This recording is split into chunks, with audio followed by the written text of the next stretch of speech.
Bo-Katan, Din Djarin, and Grogu set out for the idyllic planet Plazir 15, where Bo-Katan's former army, now led by Axe Woves, have set themselves up as mercenaries.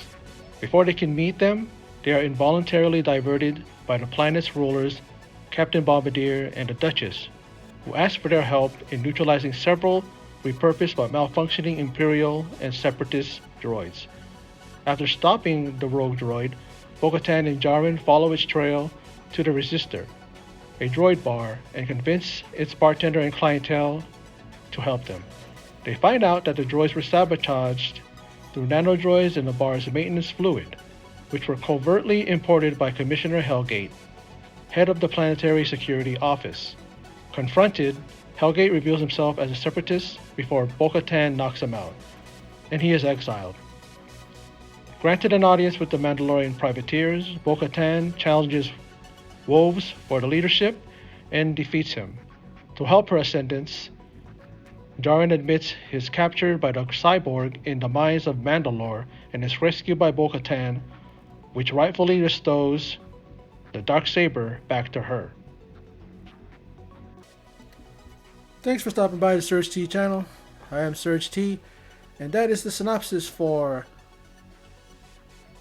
Episode 6 of the Mandalorian Season 3. This is Chapter 22, titled Guns for Hire.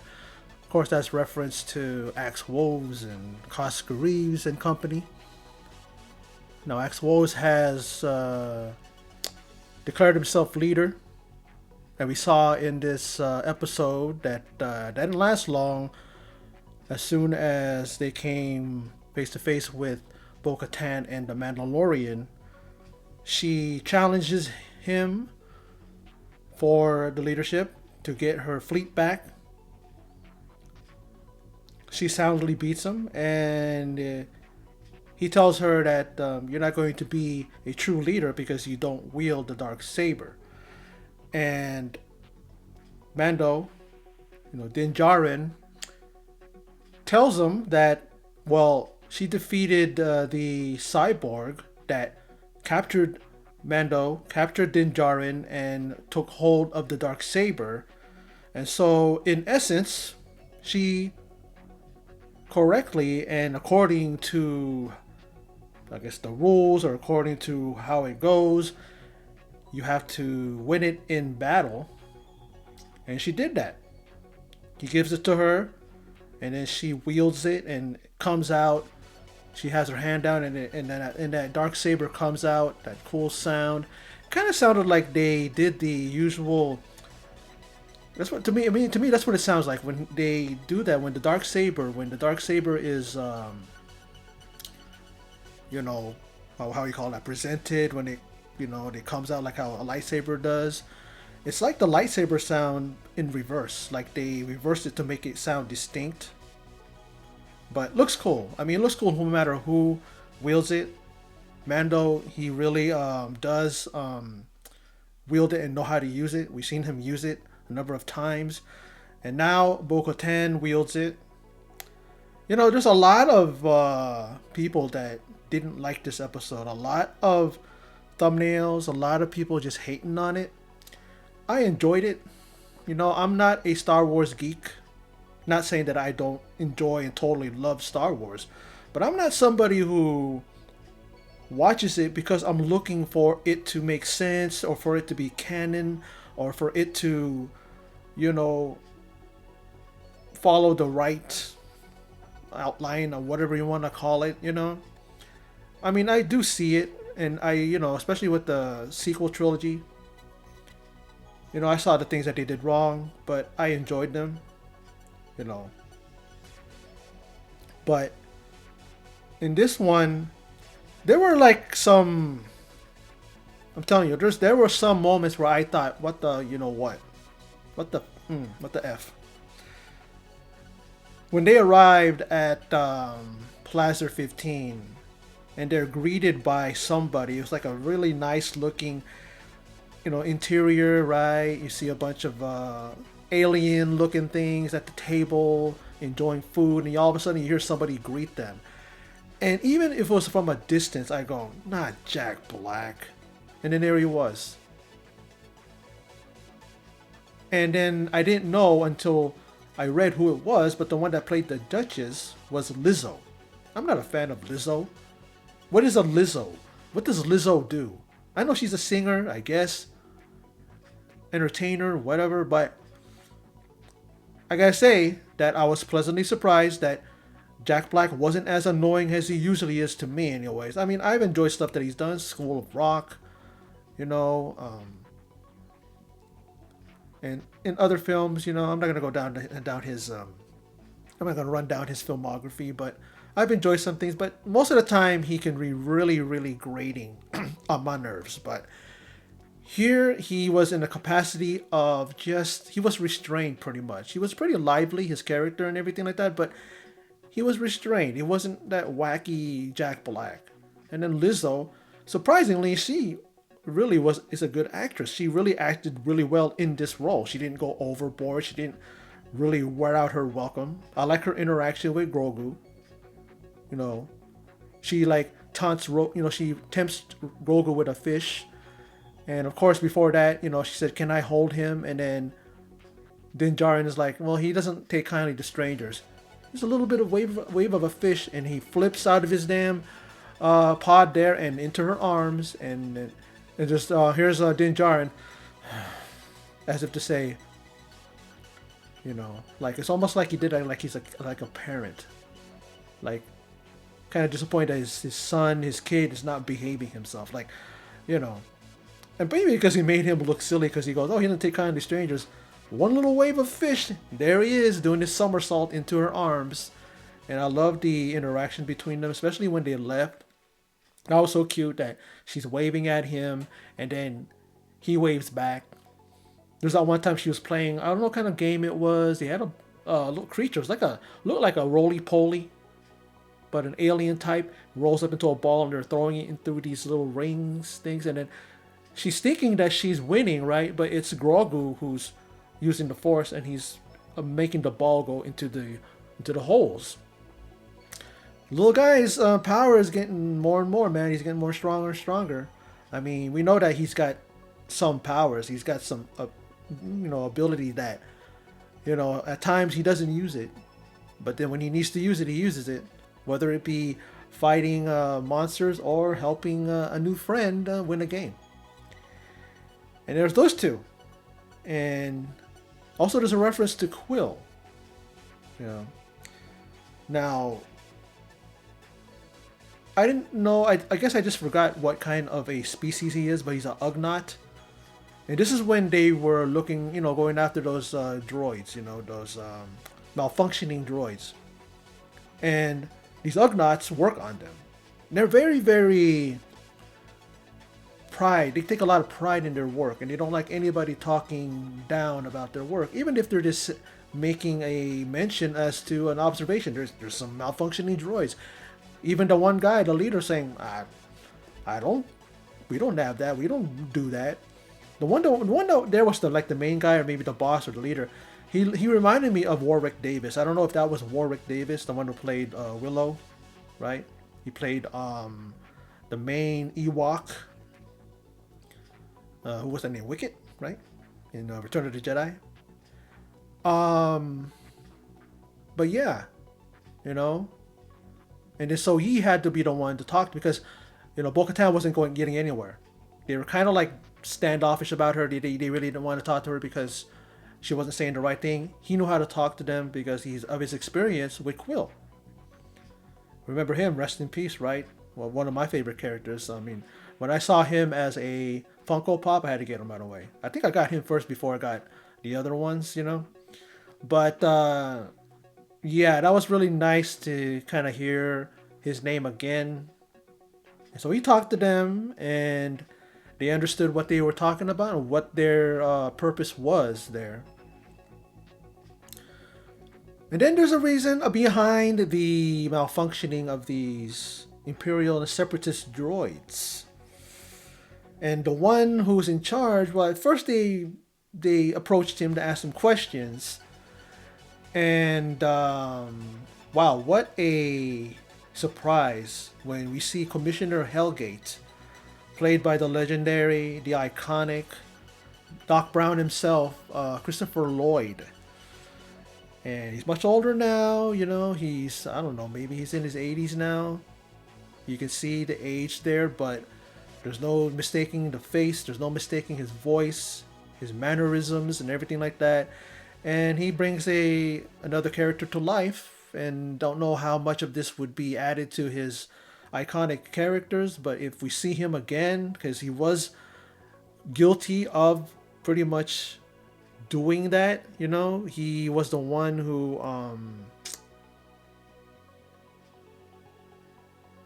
did something with the maintenance fluid. You know, they go to that resistor bar, and it's funny because they don't go there to drink; they just go there to lubricate their joints. I guess that's what it is, right?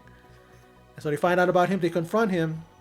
He flips the switch, or he flips the cover of this red button. It says that I'm going to revert these droids back to battle mode, and they're going to attack and hurt, maybe kill innocent civilians here in Plaza 15. But then Bo-Katan gets the drop on him, hits him with a stunner. No, I'm not talking about Stone Cold Steve Austin. I'm talking about her gun, her thing, the stun mode. Seems like that's what it was, and knocks him out. And then he's presented before the Duchess and the Captain Bombardier, and he is exiled. And that's that with him.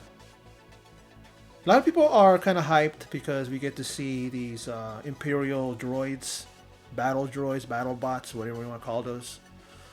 And yeah, I remember them, and yeah, I remember them from the from the previous films and whatnot, TV shows, whatnot. But I just don't understand the people's hate of this show. Some people are saying that they don't like this season. I don't know what they're looking at. I don't know what they're seeing that I'm not seeing, and other people who love this season.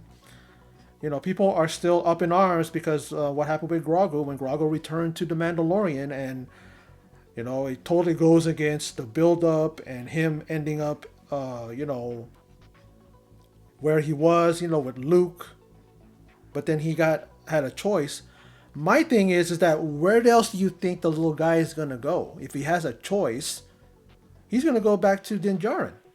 That pretty much, and you see his relationship with him in this season. He is like, that's his father. And now Bo-Katan, people are saying, I agree, that Bo-Katan is like his mother. You know, really cute interactions between them. I love that one when he was training, and she pretty much says to him, "You got it, kid." Like a mom would say to support, to give confidence to their kid, right? Kid's about to go out there and go up to bat, right? The father will go ahead and give it your all, kid. And that's pretty much what Din Djarin did when little Grogu was training. He says, "You got this. You know what to do. What are you doing? Don't hold back. You got this." And he got it. And he, showed Paz Vesla's son, "Hey, don't judge this little guy by his size." But that's really, really a great thing to see, is that you get to see these favorite, popular actors, entertainers. With me, it was I got really hyped when I saw Christopher Lloyd. Kind of annoyed when I saw that it was Jack Black, and even at that, and I'm like, but then he did his role well, and I enjoyed it for what it was. I may have been ill if I would have known that was Lizzo, because I know who Lizzo is, but I don't know. Meaning I've heard of her, I've seen some things here and there, but I don't follow Lizzo's work. I don't know. I'm not even sure what did they say she's a singer, entertainer, whatever? I don't know. I'm sure she is, but I don't know because I don't watch her. I don't follow Lizzo. But I'm impressed. She actually did a good job. She was talking and acting regal, but it actually worked. She actually shows that she got some acting chops, and that's good. I don't care who you are. I mean, there's some actors out there and actors that I don't like. But I've seen them in movies that I like them, and I'm going, no, I don't like the person personally, but hey, the person did a good job. I'm all for that. I'm not going to say, oh, I'm not going to watch that movie because this guy. I don't like this guy. I don't like him. If they do a good job, yeah. And I'm pretty sure people probably don't like the fact that he's in it and she's in it, whatever. But if they pull it off and if they do their job, why not? Why not just accept it? Like I always say, man, you know, I don't go into these things, Star Wars or even other shows that have a long line, a culture about it, a franchise, all these things that are connected to certain shows and movies and stuff, and I don't go in there like trying to find out if it's canon or if it's connected somehow, or they're forgetting that if they do this, it's going to totally remove or erase what is from the past or something like that. Like I just watch these shows to be entertained, and then later on I could be like, yeah, that didn't make sense, or I don't know, but at the moment, I enjoy it. I enjoy. Like I've been. I'm honest on my channel. I will rip a show or movie to shreds. I did that with Knock at the Cabin. Horse crap movie. It didn't do nothing for me, and I was honest about that. You know. So it's not like that I'm like somebody that can't see that it's not right what they're doing, or that it's awful, or that it sucks. I don't see that when I watch this episode. I don't see it. I don't see it so far this season. I don't see it. It's been great. It's been entertaining. I think people don't want to keep seeing Grogu because I think they're thinking, oh, there you go again, Star Wars. They're always going to push this one little character because they want to sell more merchandise. Isn't that what it's about with these guys? They got to sell something. They got to keep the thing going. They got to get popularity. They got to draw the people in. I think there's people that will only watch this because of Grogu. I watch it because of Grogu, but now I watch it because of Pedro Pascal as the Mandalorian. Now with Katie Sackhoff, who plays Bo-Katan. Good to see Mercedes Varnado, who plays Koska Reeves. She was in here in this episode. A mention of Quill. That was cool. Then we see how can you not like this episode when you see Christopher Lloyd, the legend himself, right? Doc Brown. You can't complain. You can if you want to, but I don't see why. But I enjoyed this episode. I really did. I'm enjoying this season. I'm enjoying seasons 1 and 2 as well. I've enjoyed it all. I like in the beginning when they showed Bo-Katan saving Mando. Right? It reminded me of of a past episode, and pretty much right around the first times that they met each other, or maybe that was the first time. You know what I mean? Like she saved him from somewhere. I like seeing that. But like I said, I enjoyed this episode, and also one more thing is Bryce Dallas Howard. They always talk about the apple not falling far from the tree. She is a great director. She's directed a number of these episodes before, and just like her dad, like Ron Howard. Ron Howard is still knocking it out of the park. He's still a great director. He hasn't lost his touch. As far as I'm concerned, I mean, all the movies I've ever seen from him, they're all great. I don't think he's ever missed a step. Not like some directors who, as the years go by, they lose their touch. M. Night Shyamalan, Knock at the Cabin. Let's go back to that again. But that's that. I mean, I've already done that. If you guys want to see that review, go ahead and check it out. It's on my channel. And you'll see why I hated that movie like a passion. I hated that movie. But anyway, that's my recap and thoughts, my review of this episode 6 of The Mandalorian Season 3. This is entitled, again, Chapter 22, Guns for Hire. Very, very good episode, like I said. And nothing more I can say. It was a great, great episode. But anyway, that's my video. So for those of you who stopped by and checked it out, I appreciate it. Thank you for your support. And I appreciate it. Everything. Well, that's my video. So for those of you who stopped by and checked it out, I appreciate it. Thank you for your support. I appreciate it. And in closing, as always, take care.